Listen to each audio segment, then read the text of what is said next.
boom, boom, boom, boom, boom. All right, everybody.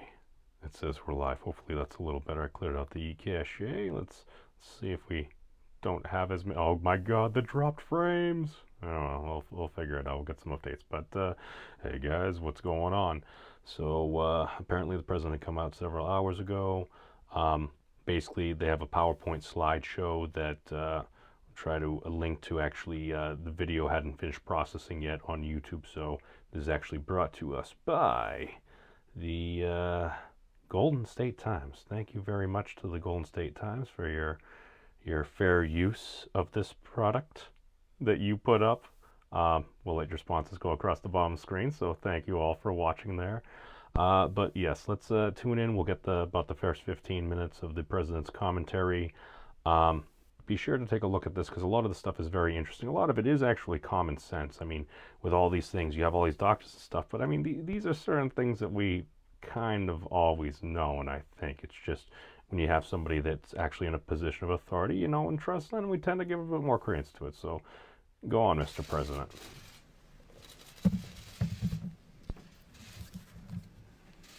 Thank you very much, everyone. You're welcome.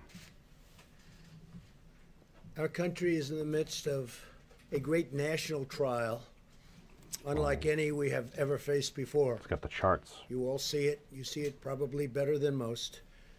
We're at war with a deadly virus. Success in this fight will require the full, absolute measure of our collective strength, love, and devotion. Very important. We're all in this. Each of us has the power, through our own choices and actions, to save American lives and rescue the most vulnerable among us. That's why we really have to do what we all know is right. Every citizen is being called upon to make sacrifices. Every business is being asked to fulfill its patriotic duty. Every community is making fundamental changes to how we live, work, and interact each and every day. And I wouldn't be surprised to see this going on long into the future when this virus is gone and defeated. Some of the things we're doing now will be very good practice for the future, including for not getting the flu, which is very devastating also. I guess there goes handshaking. Long live the elbow bump. What we're learning now will live on into the future. I really believe that. Shaking hands or not shaking hands, washing hands all the time, President's an armed germaphobe. staying a little apart. 15 days ago, we published our nationwide guidelines to slow the spread of the virus. On Sunday, I announced that this campaign will be extended until April 30th. In a few moments, Dr. Birx will explain the data that formed the basis for our decision to extend the guidelines, and Dr. Fauci will explain why it's absolutely critical for the American people to follow the guidelines for the next 30 days. It's a matter of life and death, frankly. It's a matter of life and death. I know our citizens will rise to the occasion, and they already have sacrificed a lot. We have the greatest economy in the history of our country. We're the greatest economy in the world. We had the best unemployment numbers and employment numbers that we've ever had by far. And in one instant, we said, we have no choice but to close it up. I'm talking about human Just lives. as Americans have always done, they will do a job like few have seen before, and they're proud to do it, and I see that. There's a great pride going on right now. Before we hear from our experts, we have a few other announcements today. The Treasury Department and Small Business Administration announced further details on the Paycheck Protection Program, which was made possible by the $2 trillion relief bill I signed into law last week. 2.2, up to 6.2. Nearly $350 billion in loans will soon be available through lending partners to help small businesses meet payroll and other expenses for up to 2 months. These loans will be forgiven as long as businesses keep paying their workers. This includes sole proprietors and independent contractors. Applications will be accepted starting this Friday, April 3rd. So on Friday, April 3rd, that's when it begins. Earlier today, I spoke with leading internet and phone providers who are doing a tremendous job of keeping our internet and lines of communication flowing under very strongly increased strain. The business is more than anybody's EOL. seen before. Everyone's Everyone's online. inside. They're all making calls. Among the leaders I spoke to were Hans Vestberg of Verizon Communications, Randall Stevenson of AT&T, Mike Sievert of T-Mobile, Thomas Rutledge of Charter Communications, Brian Roberts of Comcast, John Malone of Liberty Media, Dexter Goy of Altice, Michael Combs of Sprint, and Araya Borkoff of Liontree. Also, Pat Esser of Cox Communications and Jeffrey Story of CenturyLink. They're doing an incredible job. If you look at other continents, if you look at Europe, they went a different route than we did, and a much different route. We were talking about that just a little while ago. Different countries, different solutions. We'll see what Tremendous works. problems. Money go white Other quarterback all day countries long, are but having problems. Other continents are having problems. this is something But novel. with business at a level that nobody's seen it before on the internet, it's holding up incredibly well. And they expect that to continue no matter what happened. And no matter how much more it gains, which if it can gain more than it already is, I don't know, because they're setting records. Let me also update It's a you on stress the test. distribution of urgently needed resources and supplies. I don't think the president slept well recently. We have a lot of numbers. I'm going to let Mike Pence speak to that in a little while. But we're giving massive amounts of medical equipment and supplies to the 50 states. We also are holding back quite a bit. We have almost 10,000 ventilators that we have ready to go. We have to hold them back because the surge is coming, and it's coming pretty strong. And we want to be able to immediately move it into place without going and taking it. So we're ready to go, and we've also distributed. So distributing just primary spoke with, supplies at centralized Governor of locations so it Michigan. can be distributed Great quickly to places that are getting ready to conversation, exceed capacity. We sent a large number of ventilators to Michigan. We're sending them to Louisiana. We sent additional ventilators to New York, additional ventilators to New Jersey. And I will say in New York, FEMA is supplying 250 ambulances and 500 EMTs to help respond to the increasing caseload. That's a lot of ambulances. In California, the Army Corps of Engineers is developing 8 facilities to expand hospital capacity up to 50,000 beds, 50,000. And had a great conversation last night with Gavin Newsom. He's doing a really good job. We're in constant communications. The USNS Mercy hospital ship is now operational.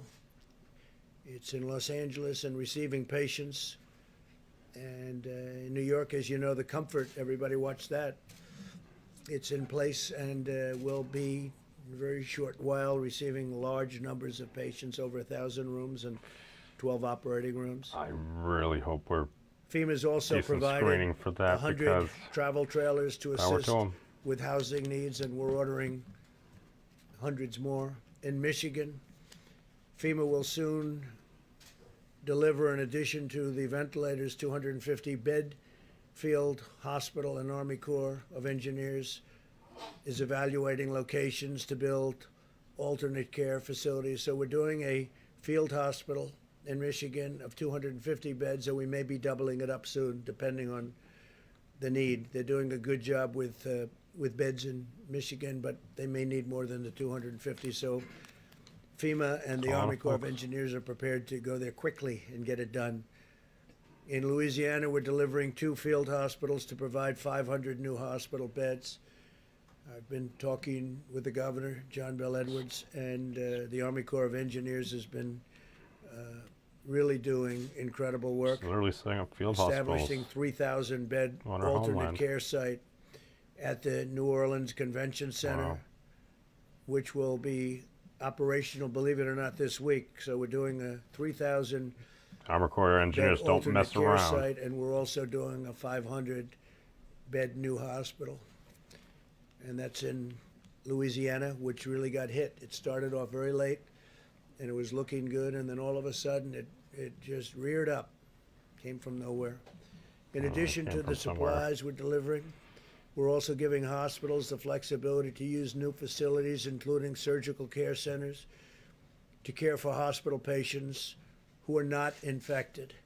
For example, I know that many expectant mothers are understandably concerned about exposing their newborn babies to the virus, and they should be.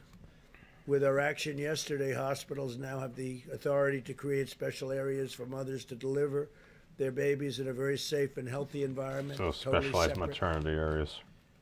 Over the past 2 months, the U.S. State Department has organized one of the largest and most complex international evacuation operations in American history. Mike Pompeo has been working round the clock, along with Ambassador O'Brien. Since January 29th, we have successfully repatriated over 25,000 Americans from more than 50 countries where they were literally stuck, in some cases locked in. And I salute the incredible public servants at the Department of State as well as their counterparts at DHS and HHS who have played such an important role in doing this. Thank you. You probably read about the young people in Peru and young people in Brazil, and they were absolutely stuck, and we got them out. Got them. Almost everybody is out now, back home with their parents. You don't want to be their stuck wives, abroad. their husbands. I want every American to be prepared for the hard days that lie ahead. We're going to go through a very tough 2 weeks, That's the thing. and then hopefully Dr. Fauci the comments experts are on predicting we're is, likely I to think see lot a of us spike are predicting continue, after having studied round it so off, hard, and likely we're drop going to start down. seeing some real light at the end of the tunnel, but this is going It's to be a terrible. very It's painful, human lives.